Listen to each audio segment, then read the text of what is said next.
Halo pemirsaku, apa kabar? Sehat selalu dan tetap semangat. Ya, dahsyat.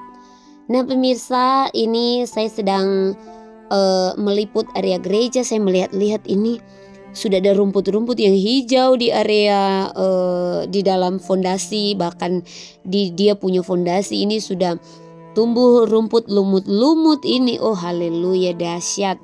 Jadi sudah 1 tahun ini ya, dari tahun 2024 kami belum ada pergerakan untuk pembangunan karena masih menunggu dana ya, menunggu dana, bukan menunggu dari siapapun tapi menunggu dana dari Tuhan. Dan kalau memang Tuhan mengizinkan kami untuk melakukannya, maka pembangunan gedung gereja pasti akan selesai.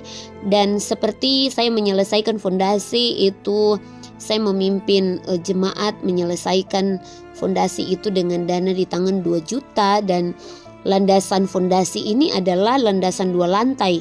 Jadi memang almarhum papa saya itu sudah merancang gereja ini harus dibuat 2 lantai. Dan bagaimana saya harus melanjutkan pembangunan gedung gereja ini pemirsa? Ya kalau dengan pemikiran sendiri, dengan kekuatan sendiri, kita pasti akan tidak mampu karena memang dana yang dibutuhkan itu sangat banyak ya. Saya menyelesaikan fondasi itu didampingi oleh jemaat-jemaat. Kami bergerak dengan dana yang ada, tapi puji Tuhan fondasi telah selesai dengan landasan yang begitu kuat. Saya percaya kalau fondasi sudah selesai, maka selanjutnya juga Tuhan pasti tolong. Nah pemirsa, ini video waktu mereka antar besi yang pertama waktu saya salah beli. Jadi ini suami saya sudah periksa dari malam, dan kemudian paginya itu dia kasih lihat saya ini ya. Jadi dia bilang ini salah besinya. Nah pada akhirnya dia ambil ini meter untuk diukur kembali lebarnya berapa ya. Jadi lebarnya itu 11,9, kemudian dia punya panjang itu 22,2 ya. Jadi kalau nanti Tuhan tolong gereja ini berdiri ya, itu sudah lumayan besar puji Tuhan. Jadi tidak perlu lagi pakai tenda kalau acara Natal atau ibadah KKR dan lain sebagainya. Karena bangunan yang sekarang itu luasnya cuma 6 meter. Jadi kalau rebana itu, kalau mereka turun semua 7 orang, maka jemaat sudah tidak bisa duduk karena mereka sudah pakai semua ya. Seperti itu. Dan kalau sudah digabungkan dengan altar itu sekitar 7 meter saja lebarnya. Nah pemirsa, ini mobil sudah sandar. Ini waktu saya kembalikan di toko, kemudian saya pergi beli lagi. Jadi mereka antar ini yang betul besi 16 ulir dipakai. Jadi pemirsa, beberapa hari yang lalu saya didatangi teman-teman pendeta. Terus mereka lihat ini bangunan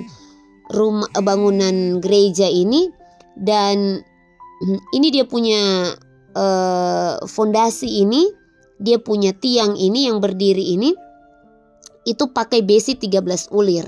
Sementara ini besi yang datang ini 16 ulir. Jadi ada teman saya pendeta yang melihat ini, dia bilang, "Ibu pendeta, ini salah. Besinya ini salah. Dia harus 13 ulir juga." Ya. Jadi saya bilang, "Aduh, kalau salah lagi nanti bagaimana Pak Pendeta?"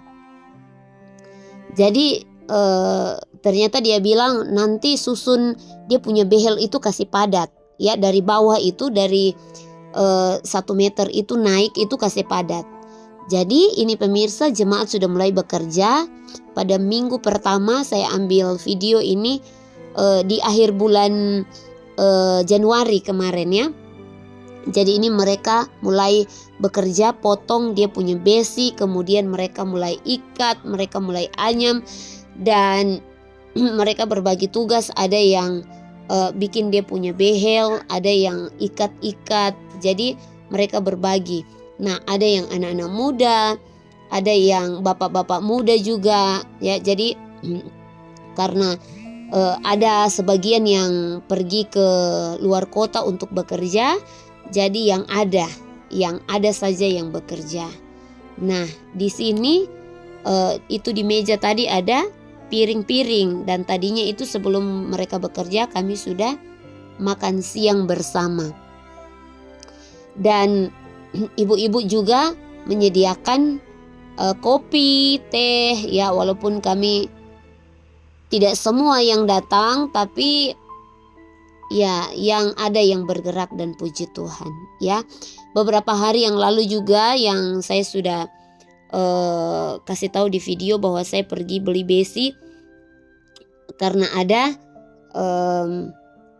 orang baik yang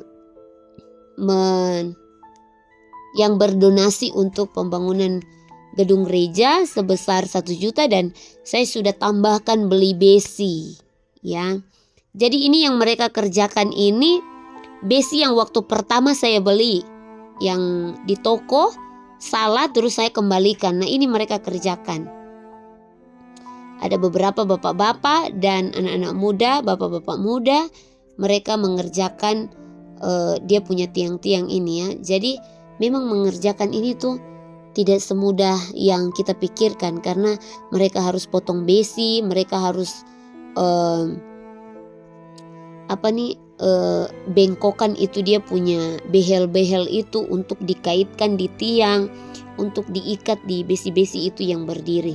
Kalau para bapak-bapak itu pasti sudah paham, pasti sudah mengerti. Tapi kalau kita perempuan-perempuan pasti masih bertanya-tanya, iya kan? Jadi pemirsa, kami bergerak mulai dengan dana yang ada ya, karena memang tidak ada dana pemirsa. Ya Tuhan tolonglah supaya bisa kami membangun ini tiang-tiang ya. Karena saya sudah bilang ke jemaat bahwa kita akan mulai bergerak, karena kalau kita tidak bergerak juga maka pembangunan gedung gereja tidak berjalan. Sebagaimana kita menyelesaikan fondasi, pemirsa, saya dikasih tinggal oleh almarhum papa saya itu fondasinya setengah ya. Kemudian saya mengerjakan dalam keadaan sakit itu setengah lagi. Dan puji Tuhan selesai dengan dana di tangan 2 juta. Bayangkan saya harus selesaikan itu setengah itu dia dengan dana 2 juta di tangan. Nah, ini ibu-ibu menyediakan kopi dan teh dan kami bantu makan ya. Ibu-ibu bantu makan. Iya, saya rindu sekali supaya pembangunan gedung gereja ini bisa berjalan. Dan saya merindukan walaupun tahap pertamanya tiang-tiang saja dulu, supaya saya sudah bisa bongkar ini dia punya bangunan yang lama. Karena kesian terlalu kecil kalau kami semua masuk, juga ada yang sebagian di luar ya. Dan saya lagi berdoa beriman ya, seperti firman Tuhan di dalam Hagai pasal yang pertama. Di sana dia berkata bahwa ajakan untuk membangun kembali bait suci, dan di mana ada ayat-ayat firman Tuhan yang sangat menguatkan saya secara pribadi ya. Di ayat yang ke-9 bagian B di sana dia berkata bahwa oleh karena apa demikianlah firman Tuhan semesta alam, oleh karena rumahku yang tetap menjadi reruntuhan, sedangkan kamu masing-masing sibuk dengan urusan rumahmu sendiri. Oh haleluya. Itu yang membuat saya selalu rindu untuk cepat-cepat membangun. Tapi ya apa kekuatan saya, tidak ada kekuatan selain saya berdoa dan minta campur tangan Tuhan berlaku ya. Dan saya percaya bahwa pembangunan gedung gereja ini pasti akan berdiri atas campur tangan Tuhan. Haleluya. Saya juga berdoa supaya ada orang-orang yang ya mungkin berkelebihan, terus rindu juga menopang pembangunan gedung gereja di tempat ini ya. Terpujilah nama Tuhan. Tapi saya hanya meminta dukungan doa atau pangan doa dari teman-teman semua, sahabat online ya. Saya tidak meminta-minta harus bantu saya, tidak ya. Tetapi saya bersyukur sekali karena kalau teman-teman online bisa tergerak untuk menopang pembangunan gedung gereja, itu sudah sangat luar biasa, baik secara materi maupun secara melalui doa ya, itu sudah sangat luar biasa sekali. Satu kata berdoa saja untuk pembangunan gedung gereja, saya percaya firman Tuhan berkata doa orang benar besar kuasanya. Nah, ini sudah jadi sekitar 5-6 tiang. Jadi kami bersyukur sekali. Kami nanti mencari dana untuk pasir dan lain sebagainya dan kerikil, baru nanti kami akan cor. Oke pemirsa, terima kasih, bye bye, God bless you.